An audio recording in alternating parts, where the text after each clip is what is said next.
Ne pas boire de café le matin dès le réveil. Non mais tu es sérieux là?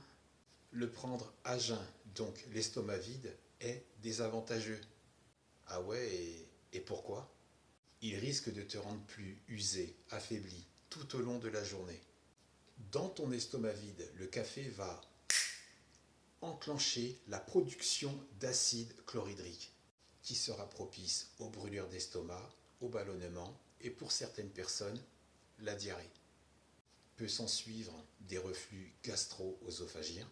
Tu sais, des remontées acides désagréables là, c'est ça.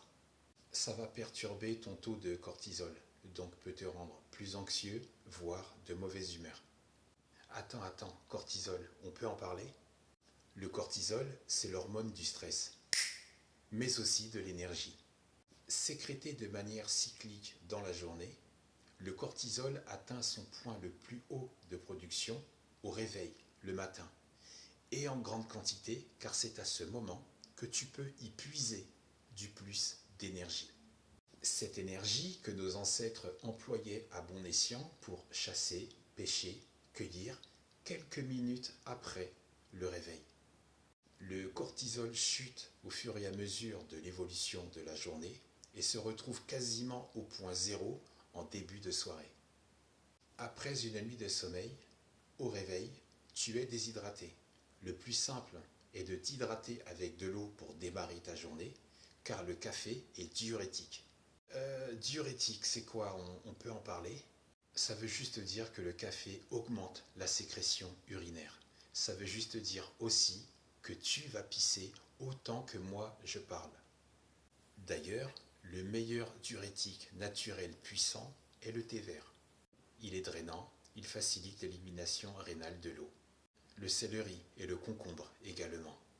D'ailleurs, tous ceux et celles qui suivent un traitement contre l'hypertension artérielle et les insuffisances cardiaques obtiennent cet effet, aidant leurs reins à produire davantage d'urine.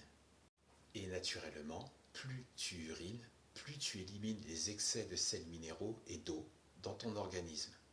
Ok, d'accord, mais quel est le moment propice pour boire du café?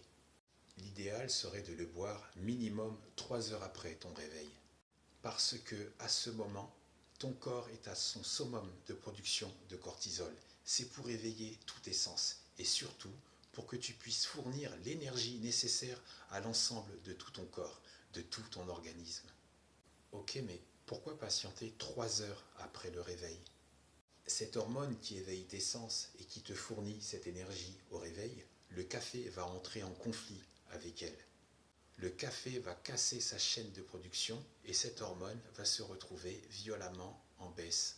Si tu laisses ton taux de cortisol descendre naturellement, le café et cette hormone ne se croisent pas, d'où l'attente de 3 heures après le réveil.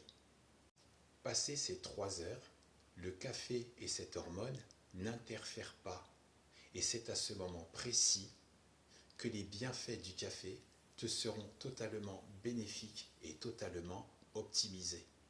Après, si l'attente est vraiment trop longue pour toi, je t'invite à boire 1 ou 2 verres d'eau avant. Et ensuite de manger un fruit comme une pomme, une banane, pour protéger et éviter de perturber ton estomac avant d'ingérer un café.